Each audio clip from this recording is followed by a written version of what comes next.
श्रीगुरुपरब्रह्मणे नमः। ॐ शुक्लाम्बरधरं विष्णुं शशिवर्णं चतुर्भुजं प्रसन्नवदनं ध्यायेत् सर्वविघ्नोपशान्तये। श्रीभगवद्गीता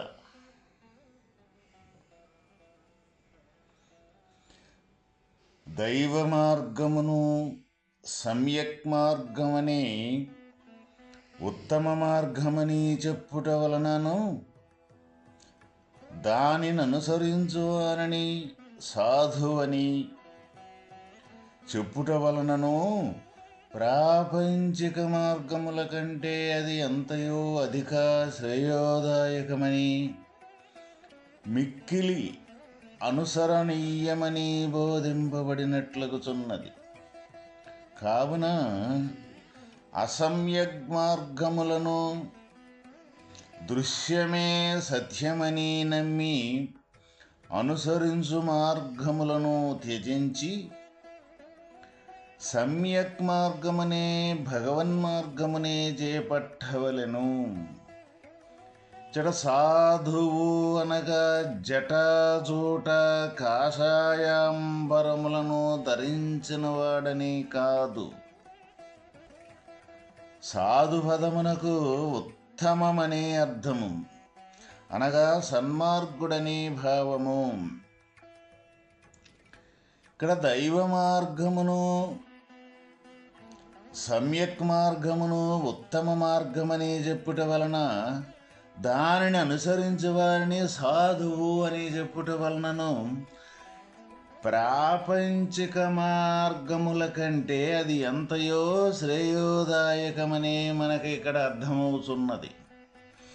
ఎందుకు అంటే ప్రపంచకం యొక్క మార్గం ఏదైతే ఉన్నదో ఈ ప్రపంచానికి సంబంధించి ఏదీ కూడా శాశ్వతమైనది కాదు.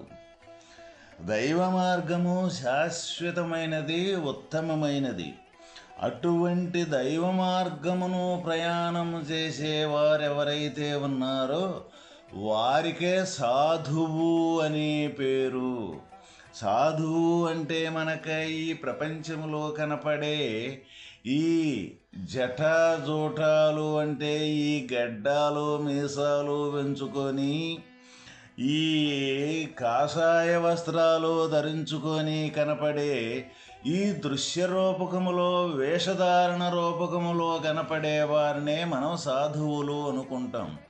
అయినప్పటికీ వాళ్ళు అటువంటి వేషం ఉన్నప్పటికీ దైవ మార్గమును అంటే సమ్యక్ సర్వసమానంగా ఉండే ఏ దైవ మార్గమైతే ఉన్నదో ఆ మార్గాన్ని కానీ ప్రయాణం చెయ్యకుండా ఆ మార్గమే తానయ్యి నడవకుండా ఉండే యొక్క ఏ వేషధారణ అయితే ఉందో అది నిజమైనది కాదు. వాస్తవానికి వేషధారణ అనేది ఈ శరీరానికి సంబంధించింది. ఈ శరీరం అనేది జడమైన పదార్థము. ఈ శరీరం ఎందుకు అంటే ఏది వేసినా సరే జ్ఞానము కల్పించి ఈ ఫలాని వేషం వేస్తే ఇది బాగుంటుంది అనే జ్ఞానంతో కల్పింపబడ్డ వేసిన ఏ వేషం ఏదైతే ఉన్నదో అది ఏదేసినా ఇది కాదనేది కాదు.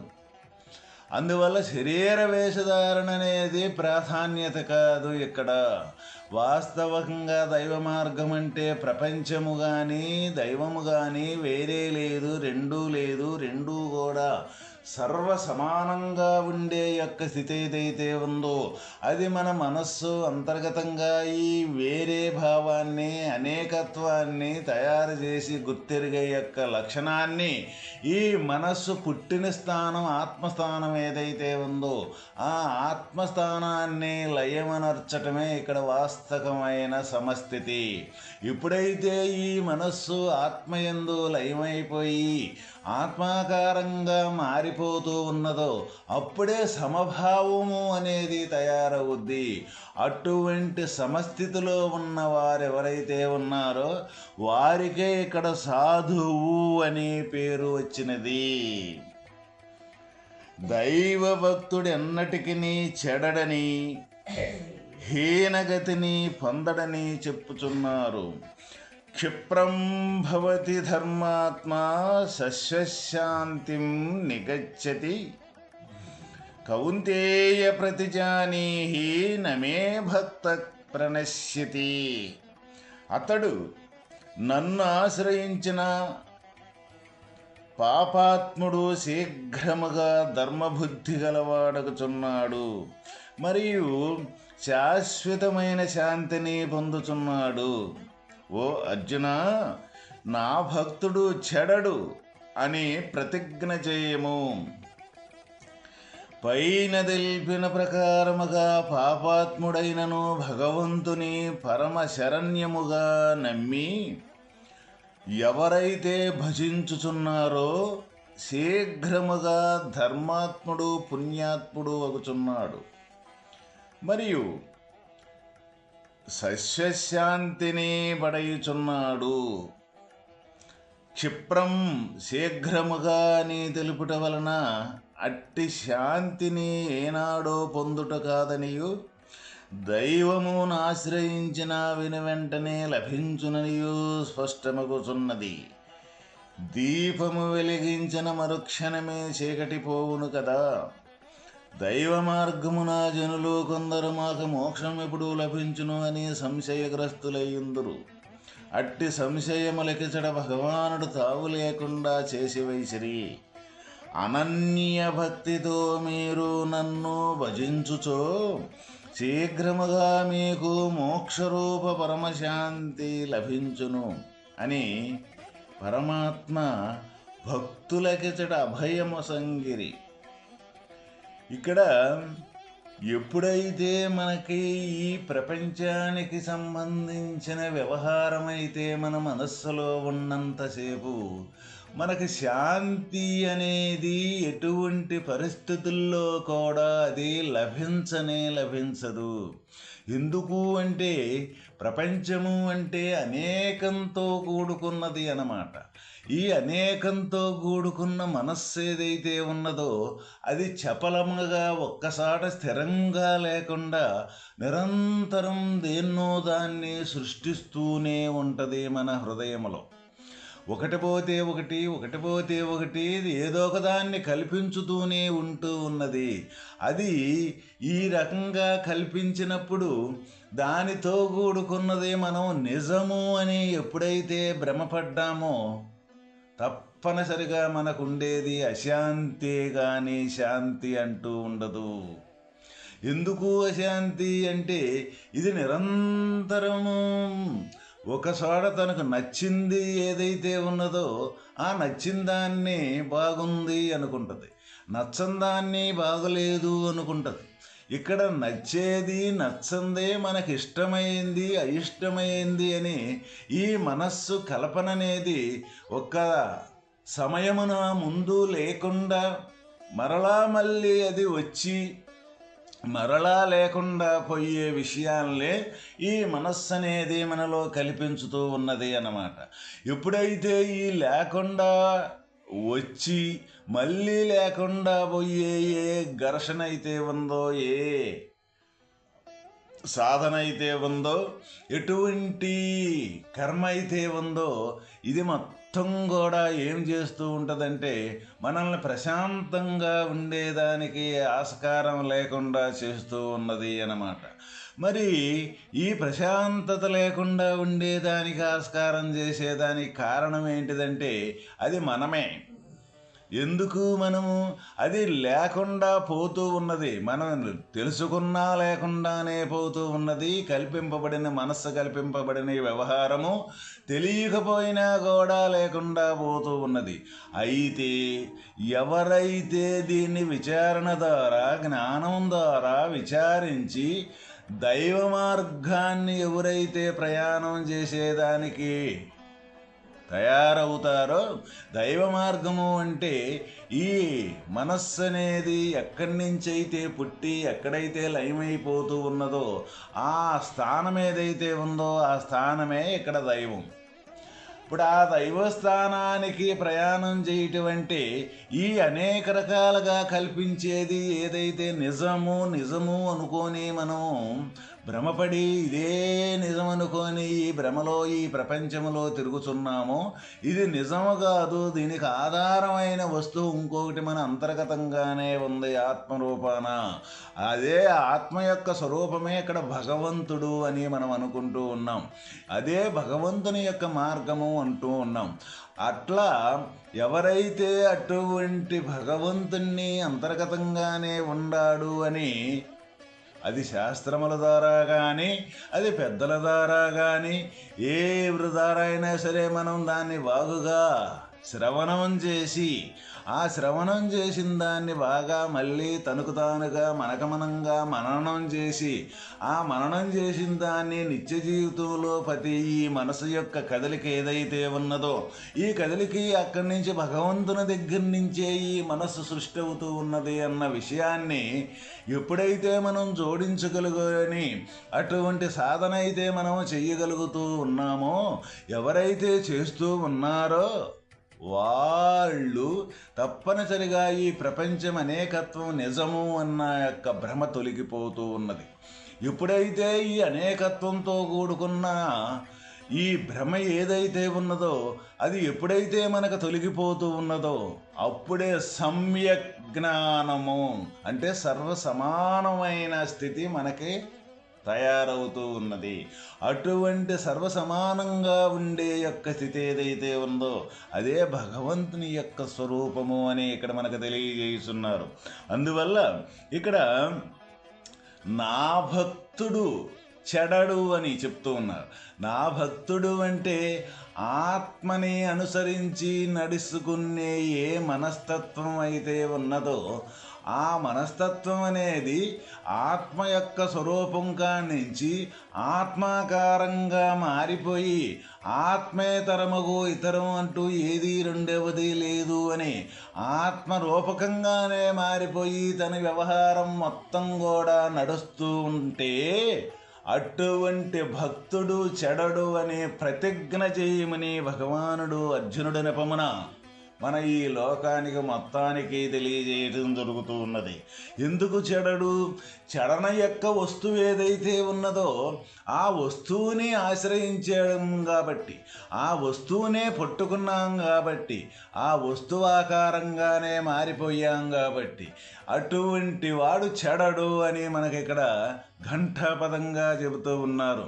ఎందుకు అంటే ఇప్పుడు దీపము వెలిగించకముందు ఉన్న చీకటి ఏదైతే ఉన్నదో ఆ చీకటి దీపం వెలిగించినాక ఈ చీకటి అనేది పటాపంచలైపోద్ది. ఏమైపోద్ది? ఈ చీకటి కూడా దీపంలోనే విలీనమైపోద్ది. అదేవిధంగా మన మనస్సు అనేకంగా సృష్టించే ఏ మనస్సు అయితే ఉన్నదో ఆ మనస్సు ఈ జ్ఞానం అనే ప్రకాశంలో కానీ లయమైపోయిందంటే లయమైపోవటమే అక్కడి నుంచే ఈ మనస్సు తయారయ్యి కూడా రావటం జరుగుతూ ఉన్నది. వచ్చిన కాడికి అది ఎప్పుడైతే పోతూ ఉందో అప్పుడు జ్ఞాన ప్రకాశం అనేది మనకు తయారైనప్పుడు జ్ఞానమే మనం కానీ ఈ మనస్సు మనం కాదు. అప్పుడు మనస్సు అనే దానికి అసలు ఉనికే లేదు. అప్పుడు ఈ జ్ఞానాకారంగానే ఈ ప్రపంచం మొత్తం కూడా సర్వసమానంగా మనకి గోచరమవుతూ ఉంటుందన్నమాట. ఎప్పుడైతే తనకి ఈ సర్వసమాన దృష్టి అనేది ఏర్పడుతో సాధకుడికి అప్పుడు భగవంతుని యొక్క మార్గం అవుద్ది. అటువంటి వారినే ఇక్కడ సాధువు అంటారన్నమాట. అటువంటి వారినే ఇక్కడ సాధువు అని చెప్తారు. కానీ ఈ లోన ఈ మనస్సు అనేది అనేకత్వంతో కూడుకొని ఈ అనేకంగా సృష్టి అనేది ఉన్నంతసేపు తను సాధువు అనుకోడు. సాధువు అంటే మంచివాడు, ఉత్తముడు అని అర్థము. ఎవరు ఇక్కడ ఉత్తముడు? ఈ ప్రపంచాన్ని మొత్తానికి ఆధారమైన స్వరూపం పరమాత్మ యొక్క స్వరూపమే తప్ప ఇక్కడ ఉత్తముడు రెండవ వాడు కానే కాదు. రెండవ వాడు ఎందుకు అవుతూ ఉన్నాడు? అంత ఆత్మస్వరూపమే అయినప్పుడు. లేకనే నేను అని కల్పింపబడ్డ ఏ చపలత్వమైతే ఉన్నదో మన మనస్సు, ఆ మనస్సు యొక్క అనేకత్వాన్ని సృష్టించేది నిజము అనుకుంటూ ఉన్నాడు ఎవడైతే వాడే ఇక్కడ రెండవ వాడు. అందువల్ల ఇదే ప్రపంచం అంటే కూడా, ప్రపంచం అంటే మనం ఏమనుకుంటాము అంటే మనల్ని వదిలిపెట్టి మనం చూసేది, ఈ చూడబడేది మొత్తం కూడా ఏదైతే ఉందో అది మనం ప్రపంచము అనుకుంటూ ఉంటాం. వాస్తవకంగా మనం చూస్తేనే కదా, జ్ఞానంతో ఈ ప్రపంచాన్ని చూస్తే కదా ప్రపంచం ఉన్నది. అందువల్ల చూడబడే వస్తువు చూసేదానికంటే ఎటువంటి పరిస్థితుల్లో కూడా వేరే కానే కాదు. ఎందుకు అంటే మనం ఏ జ్ఞానంతో అయితే మనం చూడబడుతూ ఉన్నామో ఆ జ్ఞానమే ఇక్కడ చేతనారూపకంగా చూస్తేనే అది మన ప్రపంచంగా ఉంది. అది చూడకదలికి కూడా ప్రపంచం అక్కడే ఉన్నది, ఎక్కడికి పోలా. మరి ఇక్కడ కల్పింపది వేరు అని కల్పింపబడింది ఎవరు? మన జ్ఞానంలో ఉన్న తెలివి ఏదైతే ఉందో మనస్సు, ఆ మనస్సే కల్పింపబడింది. ఈ వేరనే కల్పింపబడింది ఏదైతే ఉందో మన అంతర్గతంగా, దాన్ని కానీ తొలగించుకుంటే ఇక చూడబడే వస్తువా చూసే వస్తువా ఎన్ని వేరు కానే కాదు. అందుకనే దీనికి విచారణ కావాలని మనకు పదే పదే చెబుతున్నారు. అందువల్లే పెద్దలని గురువుల్ని ఆశ్రయించాలని ఆశ్రమాలు కానీ ఆశ్రమ ధర్మాలు కానీ అనేక రకాలుగా ఎందుకు పెట్టారు అంటే వాస్తవమైన పరమాత్మ యొక్క స్థితి ఇటువంటిదని నిర్ధారణ చేసేదానికోసమే. ఆ నిర్ధారణ మనకైతే మనం ఈ ప్రపంచ వాసనలతోటి కొట్టుమిట్టూలు ఆడుతూ ఉంటాం కాబట్టి, అందువల్ల అది తెలుసుకున్న అటువంటి స్థితిని పొందిన మహనీయులు ఎవరైతే ఉన్నారో వాళ్ళని కానీ ఆశ్రయించితే తప్పనిసరిగా ఆ మార్గాన్ని మనకు బోధించి ఎప్పటికప్పుడు ఈ ప్రపంచం నిజమని పరిగెత్తే యొక్క తెలివిని, అది నిజం కాదు అని నిజాన్ని చూపెట్టుకుంటూ అబద్ధాన్ని అబద్ధంగా ఖండించుకుంటూ ఉండే ప్రబోధం ఏదైతే ఉన్నదో అది తప్పనిసరిగా మనకు దైవ మార్గానికి ముందుకెళ్ళేదానికి బాగా దోహదపడుతూ ఉంటుంది. అప్పుడే మనం వాస్తవికంగా ఈ ప్రపంచానికి సంబంధించిన ఏ ఆలోచన అయితే ఉన్నదో, ఏ భక్తుడైతే ఉన్నాడో అటువంటి వాడు నన్ను ఆశ్రయించిన వారైతే తప్పనిసరిగా వాళ్ళు చెడరు.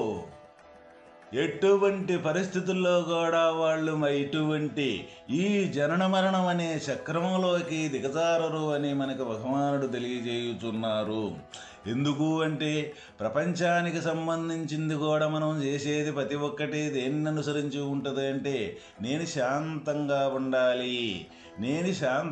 ఉండాలి, నాకు సంతోషం కావాలి, నాకు సుఖం కావాలి అనే ప్రతి ఒక్కరం కూడా మనం చేసే కర్మ వెనకాల దీన్ని కోరికనే చేస్తూ ఉంటాం. అయితే ఆ సుఖం అనేది మనకి ఈ ప్రపంచంలో ఎక్కడైనా మనకు దొరుకుతూ ఉందా అంటే క్షణికమైన సుఖమే మనకు దొరుకుతూ ఉన్నది, కానీ తాత్కాలికమైన సుఖాన్నే మనం పొందుతున్నాం కాబట్టి దాని వెనకాల మళ్ళీ దుఃఖం అనేది మళ్ళీ ఉండనే ఉంటుందన్నమాట. అందువల్ల ఈ సుఖ దుఃఖాలు రెండింటినీ కూడా దాటి వెళ్ళాలి అంటే వాస్తవమైన ఆత్మ యొక్క స్వరూపంలో విలీనమైపోవటమే మార్గం తప్ప రెండవది లేనే లేదు. అప్పుడే మనకు పరమశాంతి అనేది మనకు లభించుతూ ఉన్నది. అందువల్ల నా భక్తుడు చెడడు అని చెప్తూ ఉన్నాడు ఇక్కడ. ఆ పరమశాంతితో పాటు శాశ్వతమైన పరమాత్మ యొక్క వస్తు స్వరూపంగా మారిపోవడం జరుగుతూ ఉన్నది. ఈ వాస్తవమైన సత్య మార్గాన్ని మనం గమనించక, మనం తెలుసుకోక, మనం ప్రయాణం చేయక, ఆ యొక్క అనుభూతి మనకు లేక కనపడే దృశ్యరూపకమైన నిజమని ప్రయాణం చేసే ఏ నడకైతే ఉన్నదో దాన్ని సంపూర్తిగా మనం తొలగించుకొని వాస్తవమైన దైవం తప్ప రెండోది లేదని ఎవరికైతే నిర్ధారణ జరుగుతూ ఉన్నదో వాళ్ళు పరమశాంతిని పొందుతారు.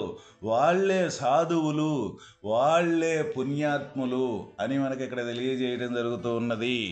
ఓం తత్సత్.